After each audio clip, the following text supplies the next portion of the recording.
どうやら発表前にいつも批判されがちです。でもいいんですよ。批判されることも僕の仕事の一部なんですから。皆さんこんばんは、ジャーミンです。国内のデイリーアクティブユーザーが60万人を突破しました。今日も皆様のフィードバックに基づいてアップデートさせていただきます。多くのメッセージをいただいているんですけど、その中のいくつは非常に不思議です。内側にセサミたちを取り付けてとても快適です。玄関内側にセサミたちを配置しています。内側にタッチプロを設置しました。ほほ。内側、外側用に2台オーダーしました。内側にセサミたちの2台体制でスマートに来客対応ができます。内側2台。内側はセサミたち、外はプロ。室内用の正常解除ボタンもぜひ発売してほしいです。わかりました。リモートです。玄関周りのよくあるスイッチの横に取り付けても全然違和感がない。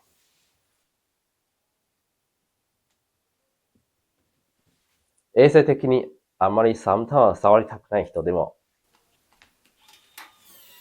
肘で解除できます。磁石でも取り付けてきますよ。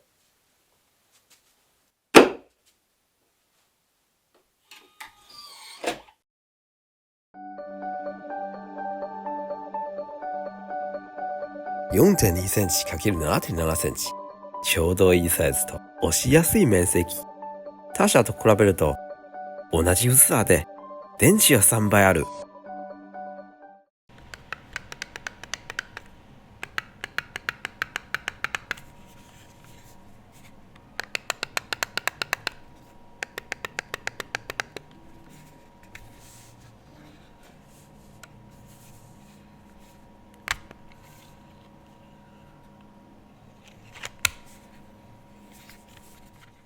じゃあいくら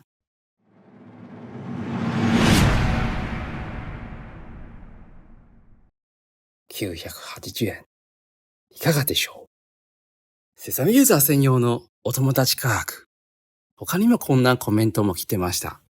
解除するためのリモコンのようなものがあれば便利だね。鍵の開閉ができるリモコンが欲しいよ。子供やお年寄りが使えるリモコンが必要。ボタンでドアを開けるリモコンが欲しいです。リモコン機を別売りで検討していただければ嬉しい。ほほ。リモコンボタンを発売してください。リモコン機が欲しい。車のリモコンのようなものがあれば最高。わかりました。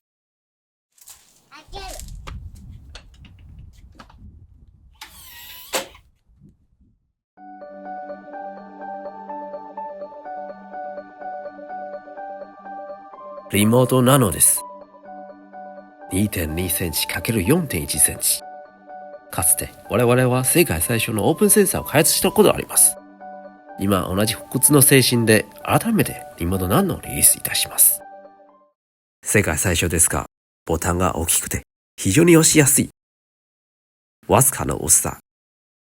全セサミ製品と連携可能です。リモートとリモートナノの違いは、リモートはセサミと常につながっている。押したらすぐに開き閉めできます。待ち時間ゼロです。リモートナノは電池を節約するために普段は眠っていて接続に少し時間がかかります。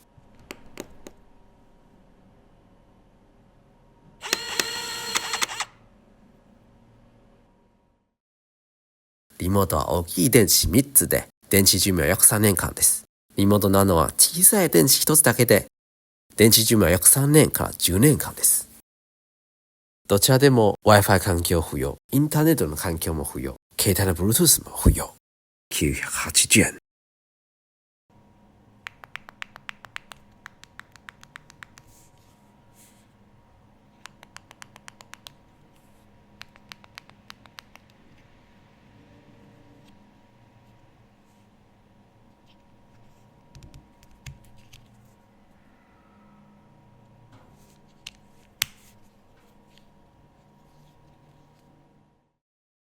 オープンセンサーと全く同じサイズで、子供として磁石でここにしましょう。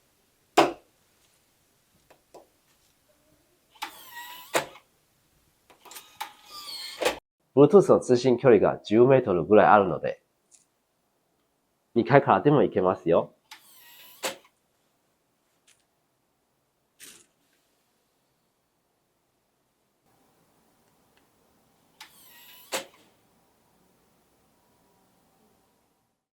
Wi-Fi モジュール、一人一個でもいいから再販してくれないかな。3月再販を目指しているというのは初耳ですね。ただし年は不明。再販予定について知りたいです。売り切ればかり。 Wi-Fi モジュール待ちです。 Wi-Fi モジュール。Wi-Fi モジュール。詐欺に近い。多分諦めた方がいい気がする。Wi-Fi モジュール。Wi-Fi モジュール。Wi-Fi モジュール。やる気出しま首を長くして待ってます。失望しました。わざとではないです。Wi-Fi モジュールは実は廃盤に、今日は Wi-Fi モジュールの後継機を紹介したいと思います。2.9 センチ ×3 センチ。厚さは1センチ以下。Wi-Fi モジュールよりかなり小さい。世界最小。4つの特徴がございます。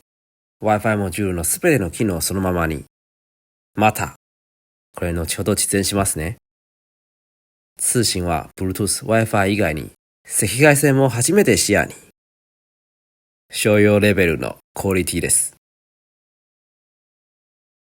Wi-Fi モジュールはセサミやセサミポットをインターネットにつなげて、どこからでも鍵やスイッチを管理・操作することができるリレーです。Wi-Fi モジュールの後継機は Bluetooth で同時に6台のセサミシリーズデバイスと常につながることができます。左の携帯は Wi-Fi オフ、インターネットオフ、Bluetooth だけで操作します。右の携帯は Wi-Fi オフ、Bluetooth オフ、インターネットだけで操作します。今から左の携帯でいきますね。ほら、Wi-Fi モジュールの後継機があれば、右の携帯の Bluetooth を基本的にオフにしてもいいです。ネット上の状態がすぐに同期できます。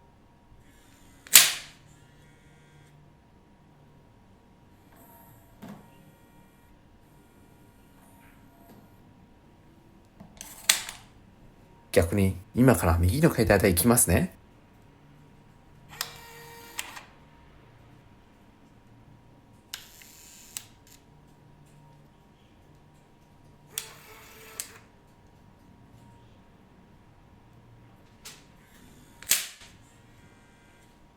どうでしょう。セサミたちがすぐに回って待ち時間ゼロです。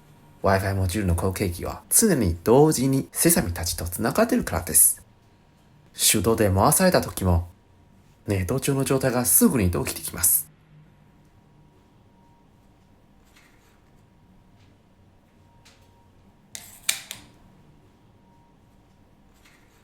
また、アプリを立ち上げるときに Bluetooth の接続時間を待たなくてもすぐに使えます。または何？今までは Google ホームや Alexa などとの連携はクラウド経由で実現しました。でもほら、わざわざこの道を行かなくても直でできるんじゃん。またというのは Google ホームや Alexa などとクラウドを経由せず直接連携できるような仕組みです。インターネットに依存しないのでスピードが速いし、非常に安定ですし、通信費もサーバーの費用も不要です。さっきの続き、追加で Apple Home アプリ、Google Home アプリ、Alexa アプリも試してみよう。一番左の携帯は Bluetooth だけオンになっています。残りの4つの携帯は Wi-Fi オフ、Bluetooth オフ、インターネットだけオンになっています。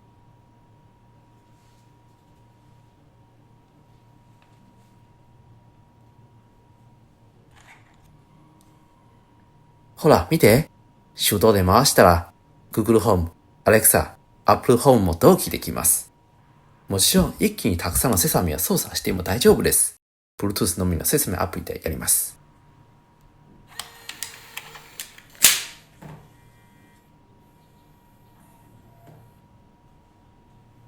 インターネットのみのセサミアプリで一気にたくさんのセサミを操作します。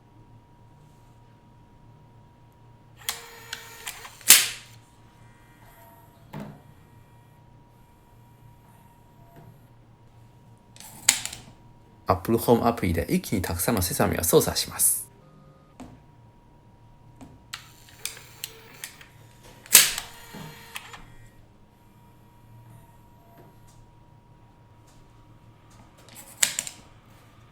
そして Google ホームアプリで一気にたくさんのセサミを操作します。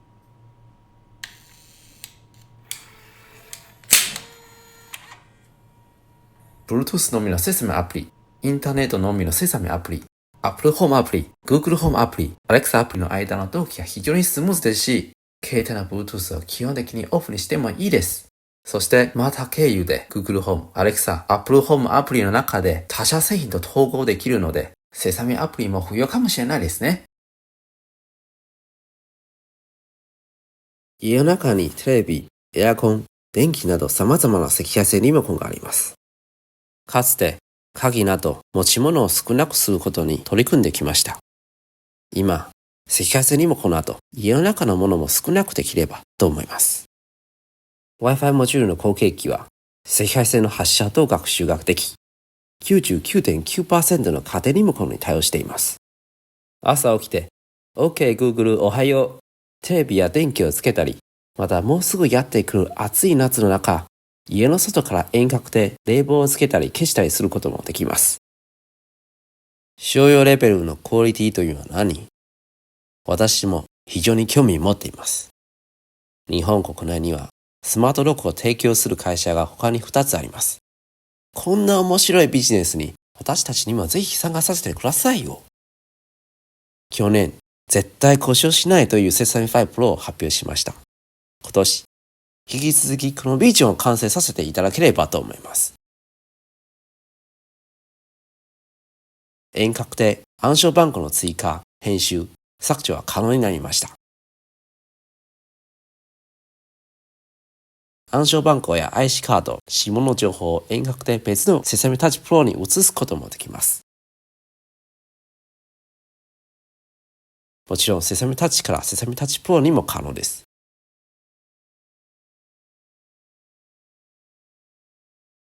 オフィス、店舗、民泊などでの入退室管理がより実用的になりました。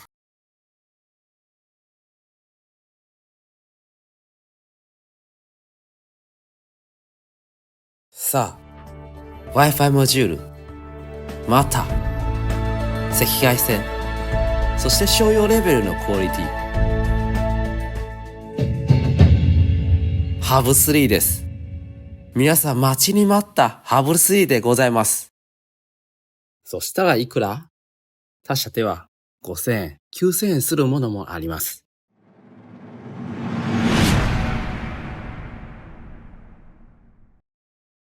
19%、月額ゼロ。ハブ3の赤外線の登録範囲はだいたい60畳です。結構広いですが、よくある障害物が避けられない場合、ハブ1台で5000円、9000円だったら負担が重いでしょう。でも19%なら手軽に設置できる上、ハードウェアのバージョンアップ時に罪悪感も少なくなるでしょう。セサミボットの再入荷の予定はいつになるでしょうか？セサミボットの再販はいつになるでしょうか？はい。本日最後のアップデートです。セサミボットも新しくなって変えてきました。セサミボット2です。セサミボット2ではソフトウェアとハードウェアの両方が進化しました。ソフトウェアの進化について、セサミボット2があなたの発想を開放し、文字通りニーズに合わせてどんな動作もできます。例えば、時計回り5秒、半時計回り3秒、そしてストップして休憩2秒、そして再び時計回り30秒など、一連に15の動作の台本を覚えることができます。また、単純にラジコンのモーターとして使うこともできます。例えば、ずっと回って、そしてストップ、そしてまた回って、可能性無限大、合計10本の台本を覚えることができます。ハードウェアの進化について、4つの新しいアームが追加されました。合計6つのアームと1つのアクセサリーが利用可能になりました。今、ボタンを押すだけでなく、ボタンを引くこともできます。そして線は確実にロックされ、落ちることはございません。導電性ゴム製のアームでは、タッチパネル式のインターホンを押すこともできるようになりました。レゴと統合できるアームと歯車は、発想の限界を完全に解放します。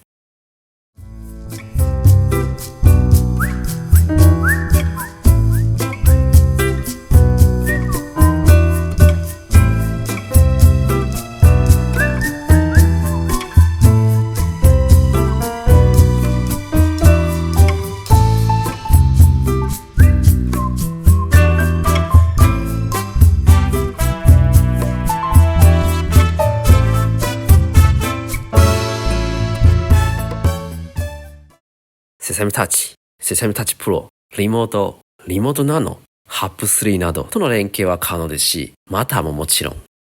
そしていくら？セサミ5からの自社半導体を導入して、半導体不足の問題を根本的に解決し、一時的に値上がった2480円を再び 19% に抑えることができました。出荷について、ボット2、リモートナノは再来週からです。ハーブ3の出荷は来月末からになります。最後の終わりに、ちょっとビジョンについて話したいと思います。なぜ IoT をこんなに安く作れるの？と聞かれたことがあります。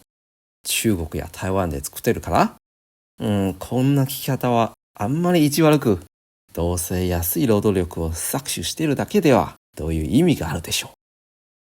実際はそうではありません。深センの物価はすでに東京を超えています。確かに中華圏のサプライチェーンは大きな力となっていますが、主な理由は製品設計の哲学とグローバルの調達です。実際には私たちはまだ限界がどこにあるのか探っています。本社が東京にある日本企業として、今年北米北欧市場の製品をアップグレードしました。より大きなマーケットに出荷台数の増加で固定費用がさらに分担されて、かえて日本でよりいい、より安価な製品とサービスを提供し続けることができます。初代セサミはギアが途中で噛み合わなくて滑ることがありました。当初接触式の格闘センサーも摩擦によって消耗していました。この10年間の設計経験と半導体の進歩を踏まえて、ギアが滑らないようにネジでしっかり固定し、セサミ4と同じく電池がなくなった時にクラッチが自動的に戻るようにバネを取り付け、セサミ5と同じく完全に消耗のない非接触の格闘センサーを採用しました。自社半導体とセサミ OS3 を搭載。全体的にカードが取れ、丸みを帯びました。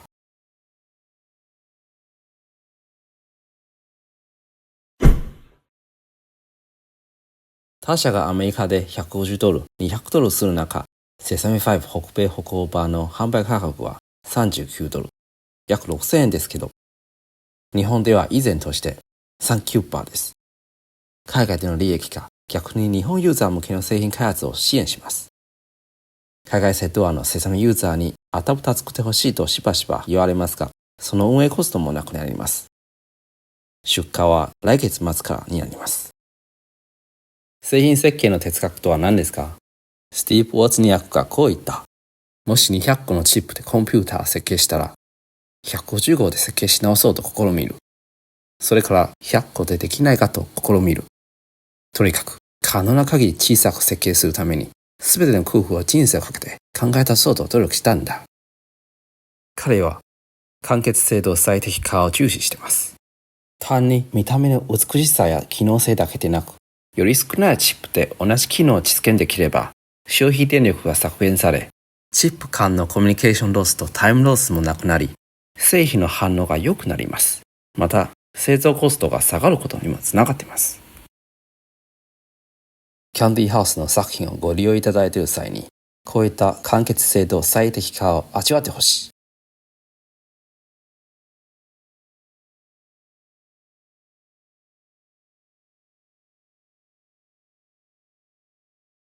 例えば、指紋認証の実現ですが、他社は2つのチップ、計算を行う大脳チップと電源供給の小脳チップの2つの IC チップを使っています。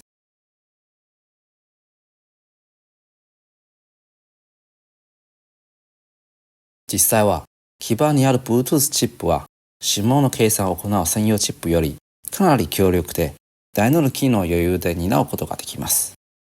こうしたことで、製造コストはもちろん下がるが、ポイントはチップ間のコミュニケーションロスとタイムロスがなくなり、指紋認証の速度がさらに速くなることです。ソフトウェアエンジニアに対する要求は高くなりますが、プログラミングにさらに多くの時間を費やす必要がありますが、チャレンジする価値はあります。ハブ3についても見てみましょう。他社は4つの IC チップを使っています。これは Wi-Fi、これ Bluetooth、これメモリ、そして赤外線のチップでした。実際はこの ESP32C3 は Wi-Fi、Bluetooth、赤外線送受信の完全な機能を持ち、内蔵メモリも十分にあります。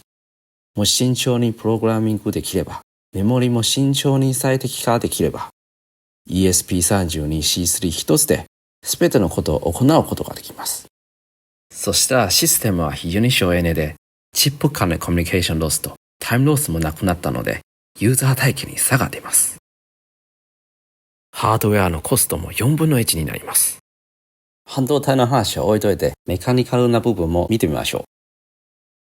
他社は NFC のアンテナはこのような FPC で追加部品の形で実現していますが、実際は最初から設計をうまく工夫すれば、基板の表面を削って自然に NFC のアンテナになります。セサミタッチは Suica やモバイルパスモに対応していますし、しかもどうでしょう。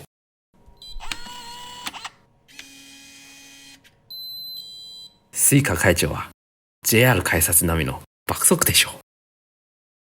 基板の表面を削って自然にできたアンテナは部品コスト、組み立てコスト、不良比率どちらも下がります。他にも物もらえますが、こちらの小さい基板がメインの基板と難しい形で連携しています。できるだけ全ての基板を一つに設計した方が部品コスト、組み立てコスト、不良比率も下がります。Bluetooth のアンテナと Wi-Fi のアンテナについても、基板の表面を削ってできたアンテナの方が部品コスト、組み立てコスト、不良比率が下がります。いやー、でも彼らのやり方の方が正しいかもしれん。稼働に完結性や最適化にこだわることなく、早く商品を出してマーケットを取るべきかもしれないです。でも今後の AI と IoT 製品を開発する際、この製品を何としても続けていきたい。このような若者の会社は世間に受け入れられるのでしょうか。